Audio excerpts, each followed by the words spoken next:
Alright, Shalom Yasharala. Call Halayim La Yahawah Bahashem Yahawashi Bahashem Harakah. Double honors unto the apostles and the elders, a great millstone, of whom I've grown in this truth under.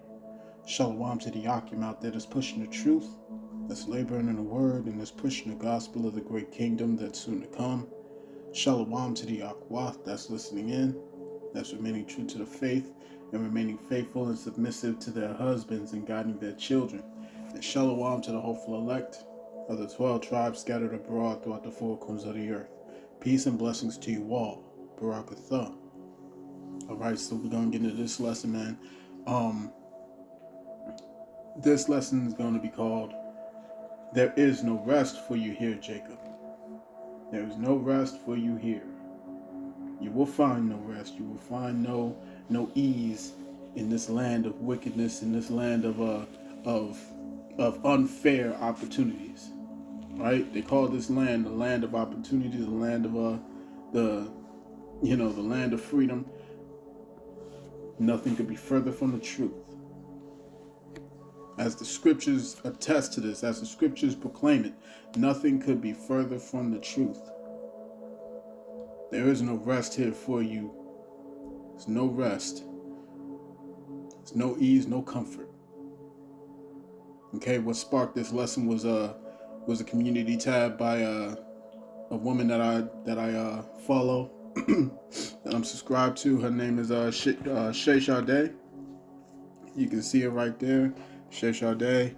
And what appears that she's doing is she's giving pretty much some history on unknown icons in so-called Black history to commemorate so-called Black History Month, as you will. So this caught my attention.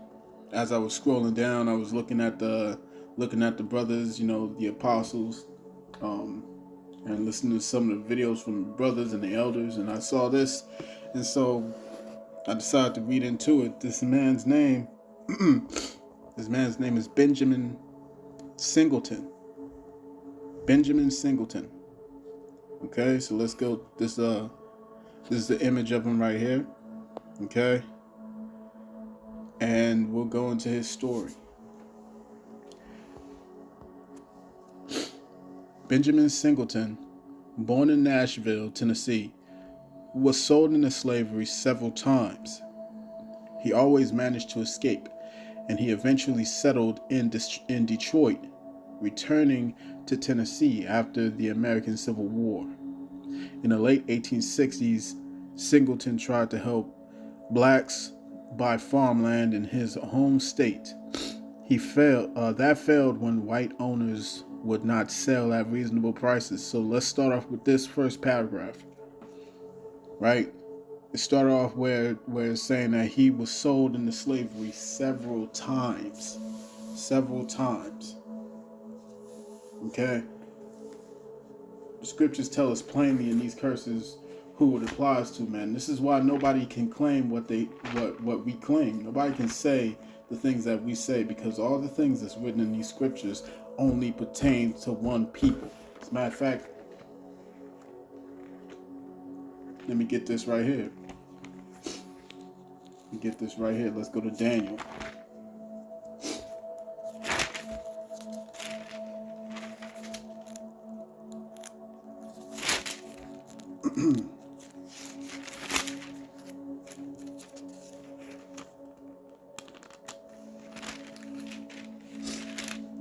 Okay.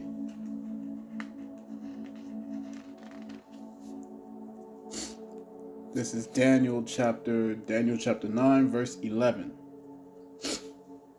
And it says, "Yeah, all Israel have transgressed thy law, even by departing, that they might not obey thy voice. Therefore the curse is poured upon us, and the oath that is written in the law of Moses, the servant of Yahawah, because we have sinned against him, and he hath confirmed his words, which he spake against us and against our judges that judged us, by bringing upon us a great evil, For under the whole heaven hath not been done as hath been done upon Jerusalem. This is why no other nation can claim what we claim. No other nation can say that they've been done worse than this people. No one else.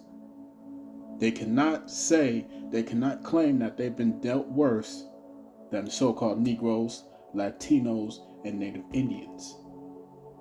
No one.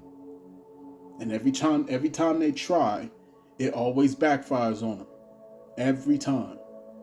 Because they know they can't do that. They know they can't do that. Right? We can talk about 6 million this and Third Reich over here, but we can't talk about slavery. We can't talk about the transatlantic slavery. We can't talk about the Trail of Tears. You see what I'm saying? We can't talk about Christopher Columbus's atrocities. We can't talk about these things, man. We can't talk about them. You see what I'm saying? No one else on the planet can claim what Israel claims. That this only happened to us, man. So let's go on. Let's go on. Let's go to Deuteronomy 28th chapter. You see, these small hats can't claim this. They can't say that this ever happened to them. This is Deuteronomy chapter 28, verse, let's see what I want to head to. Let's hit verse 41. Deuteronomy chapter 28, verse 41. It says, "Thou shalt beget sons and daughters, but thou shalt not enjoy them, for they shall go into captivity." It says that Benjamin Singleton was born in Nashville, Tennessee, and he was sold into slavery several freaking times. Several times. These small hats can't claim that. Huh? These so-called Jews cannot claim that. They can't say this ever happened to them. Right? Let's go down to verse 43. "The stranger that is within thee shall get up above thee very high, and thou shalt come down very low." You can't sit here and say these so-called Jews are brought very low. You can't say that they're very low. No, they're at the peak. They're at the peak of everything. Right? And I may revisit that precept. I may revisit that precept as we go on in this. But let's go to verse 48. It says, "Therefore shalt thou serve thine enemies, which Yahawah thy power shall send against thee, in hunger, and in thirst, and in nakedness, and in want of all things. And he shall put a yoke of iron upon thy neck until he hath destroyed thee." There's no other people. There's no other people that are readily familiarized. You know what I'm saying? That are easily recognizable with some yokes of iron on their necks. It's always the so-called Negroes. Always. Verse 49, the Lord shall bring a nation against thee from far, from the end of the earth, as swift as the eagle flieth, a nation whose tongue thou shalt not understand, a nation of fierce countenance, which shall not regard the person of the old, nor show favor to the young. Dare people to go into these histories, man. Dare people to see the so-called African Dodger. Dare to see that. Dare to see that. African Dodger. What was it? I forgot one of those games that they came up with, these sickos. God, so many. They put a baby, dig a baby in a hole, keep his head exposed, and kick the head until it flies off like a football. I mean, God damn. Pick a nigga. I mean, it just goes on and on. You don't want to talk about the history of the picnics. You don't want to talk about gator bait. You don't, man. Okay, all right. I'm gonna stop, man. I'm trying to keep this edifying, man.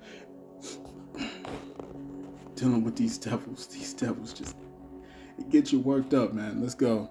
Soon Singleton began to encourage blacks in Tennessee to move to Kansas, where with his partner Columbus Johnson, he had found a location for a black community. He helped orchestrate this because of his vision for a community in which blacks owned their own land. Singleton printed up posters urging people to come to his colony. Many blacks responded and tried to leave the South. Only about 50,000 actually completed this trip because white residents patrolling river and land routes prevented hundreds of others from leaving. Those who made the trip west were called the Exodusters. The Exodusters. You see, all throughout American history. I mean, come on, man. You can easily tell these are the people. We are those people. It's always biblical references when we make moves. It's only when Jacob starts doing this stuff.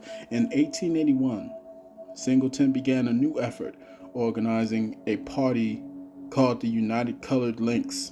The party was affiliated with the white workers' greenback parties. Right? The Links was founded to help blacks acquire their own factories and industries.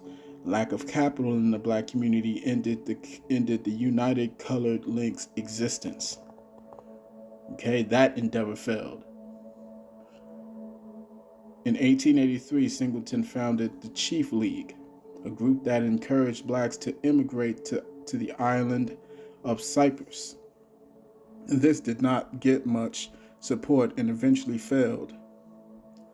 In 1885, Singleton tried again, this time funding the Transatlantic Society to help blacks move back to Africa. By the time this last attempt failed in 1881, Singleton was in poor health. He died in Kansas City, Missouri, on February 17th, 1900. It's a sad story. It's a sad story, but this is our story every day of the week. Every day of the week. This is Deuteronomy chapter 28, verse 16. It says, "Cursed shalt thou be in the city, and cursed shalt thou be in the field.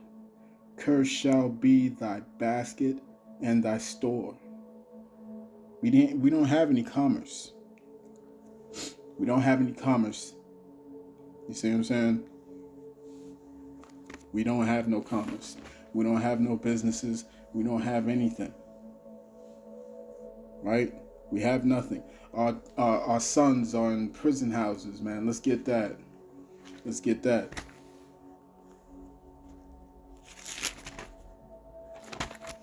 Let's see. See if I can find that. So, let's see. It's Isaiah chapter 42, verse 22. It says, "But this is a people robbed and spoiled. They are all of them snared in holes. They are hid in prison houses. They are for a prey, and none devoureth, for a spoil, and none saith restore." We're reading about a very sad people. We're reading about a very sad people. A very low people. A people that just can't seem to get a leg up nowhere, no matter what they do. This is a very sad people. This is a very cursed people. You see what I'm saying? The Most High has He's fulfilled his word. He kept his word, man. He kept his word. And this is why we need to get the hell up out of here. We got to get out of here. We need those new bodies. We need it. We need to have those laws written up in us. We need it. We need it because we've been at the bottom for far too long. Far too long. You see what I'm saying? Let's go to Micah. Let's go to Micah, man. We're gonna actually get into this lesson, man. I mean, just now getting the stuff into what I got wrote down. But let's keep it. Let's roll in the spirit, man. Let's stay in the spirit. This is Micah 2:10. This is Micah 2:10. It says, "Arise ye and depart, for this is not your rest, because it is polluted. It shall destroy you even with a sore destruction." This is not our place of refuge. This is not our place of rest. There's no peace. You see what I'm saying? There's no peace here. We don't have any businesses. We don't have any commerce. We don't have nothing. We're at the lowest. You see what I'm saying? But when we get into ours, when we get back into our rulership, when we get into our kingdom, we gonna be on top. We gonna be on top. We're gonna be the best, the best bankers. We're gonna be the bankers. We're gonna be the ones to lend. We're gonna have the greatest businesses. We're gonna be the ones inventing things, and none of our inventions are going to be halted or stolen from us. And we're gonna invent things that's gonna make the average everyday heathen live a better life. You see what I'm saying? Dude, we're gonna be on the highest level. On the highest level. Those blessings from the first chapter, from the first verse to the 14th verse of the 28th chapter of Deuteronomy are going to be us all day, every day. And I can't wait for that. I can't wait for that. That's amazing. You got to think about it. You got to think about it on this level, man. On this level. It's going to be so crazy. Judas Iscariot is going to be more wealthier than a Rothschild. Think about that. Judas Iscariot is going to be on a better level than a Rothschild. And that's talking about the lowest Israelite in existence. The lowest Israelite in existence is going to be on a better plane than a Rothschild. Think about that. The Israelite commoners are going to be on a higher level than the Rothschilds.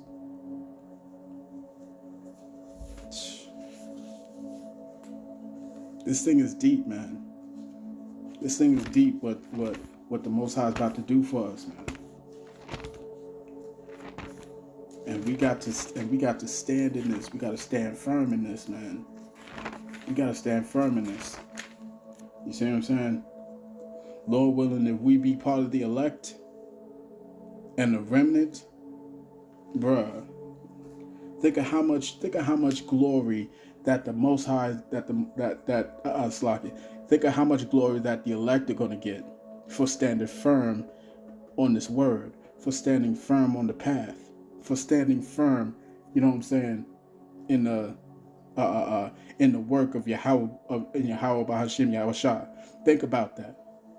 All the Israelite commoners are going to be praising the elect because it's through their diligence that they was able to be there and make it through their loins. You see what I'm saying? Like this is a sad story, y'all. This is a sad story, Akim. But we not gonna be sad forever.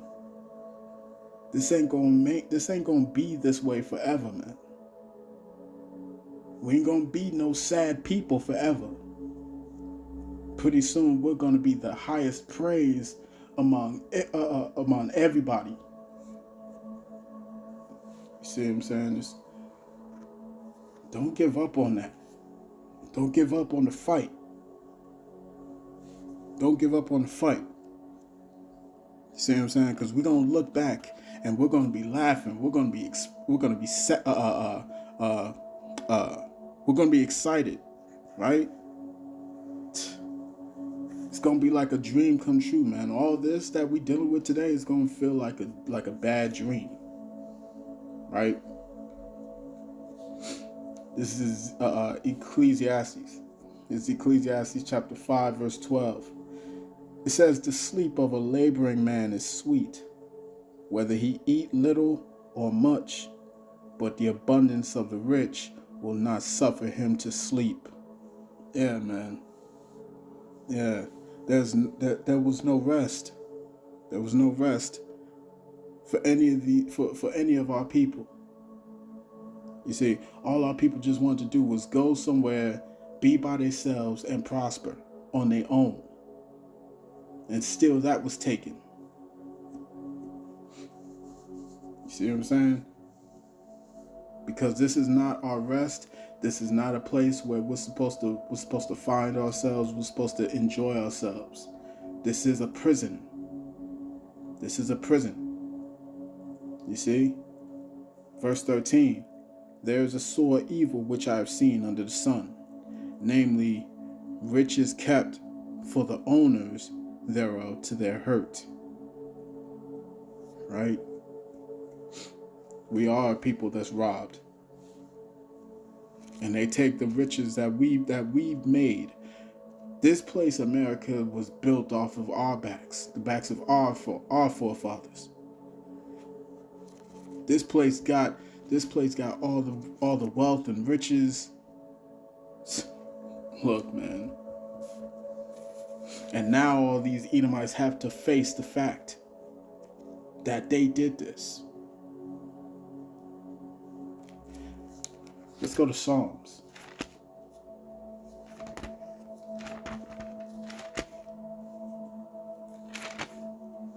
This is Psalms chapter 94. Psalms chapter 94, verse 21. It says, they gather themselves together against the soul of the righteous and condemn the innocent blood. They condemn the innocent blood, man. And they gathered themselves together against the souls of the righteous. Like I said here, they stopped hundreds.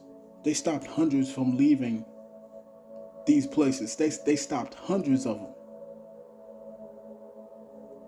Why? I thought you didn't want us in your vicinity. I thought you didn't want us around y'all. You see what I'm saying? But when Esau sees that our people are about to get some sort of relief, they have to stop it. You see? They gathered themselves against the righteous, man. Let's go to 73. Psalms chapter 73, verse 1. It says, truly the Most High is good to Israel. And he was good, and he still is good. He always is good. He is always good to us because he gives us a chance. He gives us a chance. Before he punishes us, he always gives us a chance, man. And we actually have to thank the Most High for his punishments. First and foremost, we need to thank the Most High for his punishments. Because if we were like all these heathen and we weren't getting punished by the Most High, we should be afraid. If we were out here and we was getting all this money, we were having all this paper, all these these companies, this commerce, all this stuff, this means of trade, right? All this wealth. If we was getting all this, knowing that we going off, and we were not being punished, we should be worried. You see? But that's the special thing about Israel. The Most High always punishes his people first. And he punishes his people the moment they go off. He punishes them. He punishes us. All these other nations, they've been building their tabs and building their tabs and building their tabs. So when the Most High's judgment comes upon them, it's going to be unbearable. Unbearable. You see, when the scriptures say that Esau is going to get this. Is going to get this twofold, and he's going to get it without mixture. You got to think about how that is.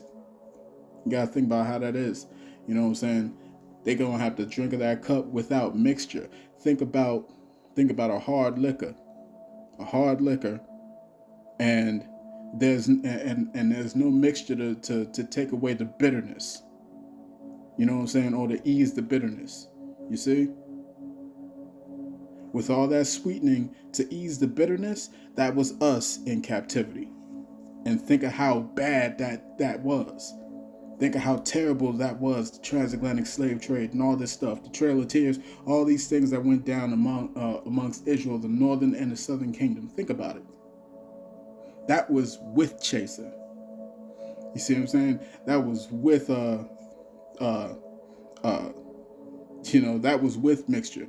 But these heathens, specifically Esau, Edom, they're going to get this without mixture. I mean, they're going to take this liquor raw.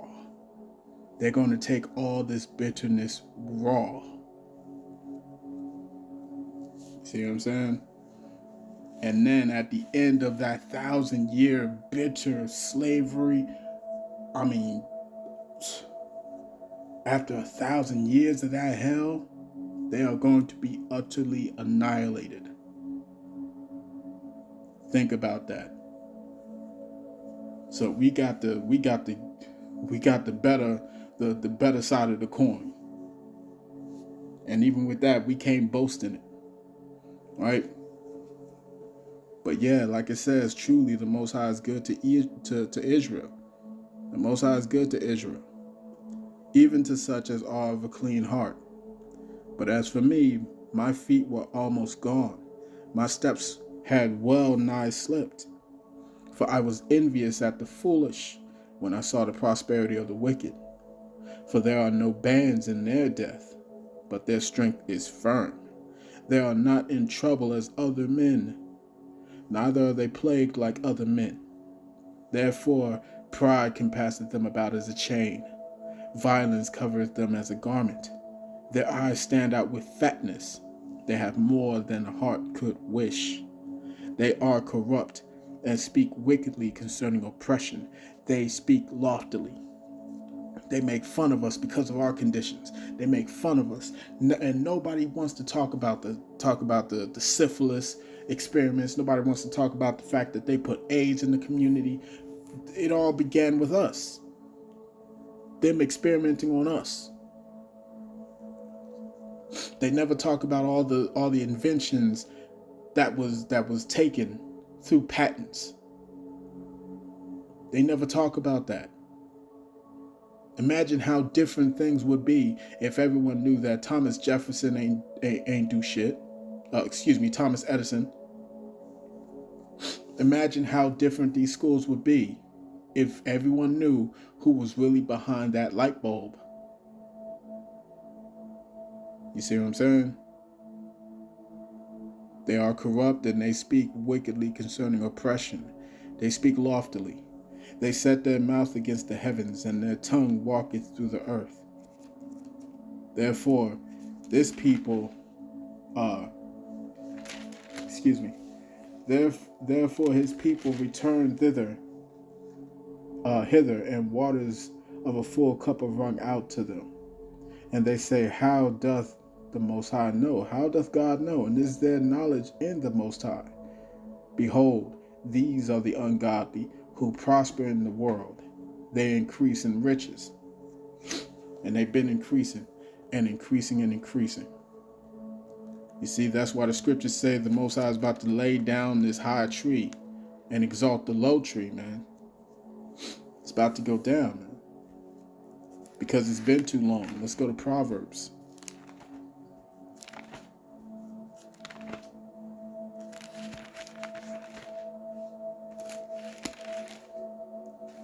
This is Proverbs chapter 22, verse 22. Everything's about to be flipped. Everything's about to go upside down for these devils, man. It says, rob not the poor, because he is poor, neither oppress the afflicted in the gate. For the Lord will plead their cause and spoil the soul of those that spoiled them. See what I'm saying? Shit, let me get this real quick.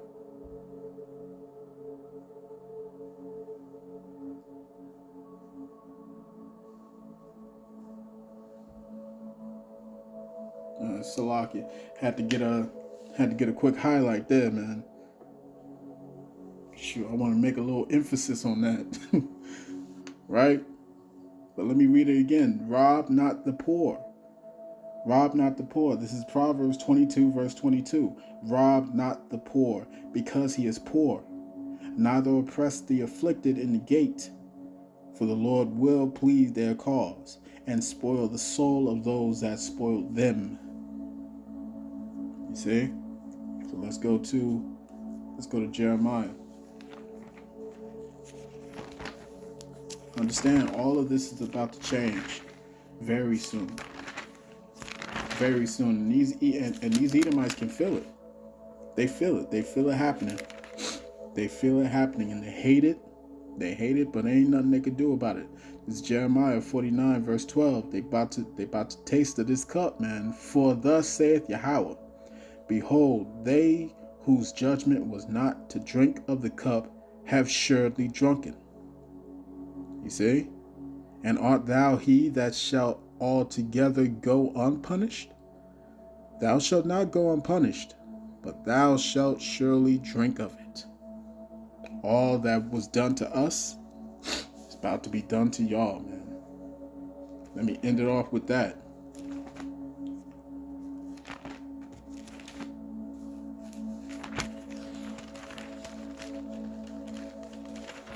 This is Obadiah chapter 1, verse 15. It says, for the day of Yahawah is near upon all the heathen. As thou hast done, it shall be done unto thee. Thy reward shall return upon thine own head. Right? And we are so close to seeing that day. We're so close to seeing Esau pay for what he has done. You see, and all these 2/3, these jakes that's trying to save him, that's trying to hold hands with him, they're going to fall right with him. All right? So I'm going to cut that there, man. I pray this lesson was edifying. I want to say, call Halayim La, Yahawah Bahashem Yahawashi, Bahashem Harakahakadash. Double honors into the apostles and the elders, great millstone. Shalom to the Yakim out there that's pushing the truth, laboring in the word.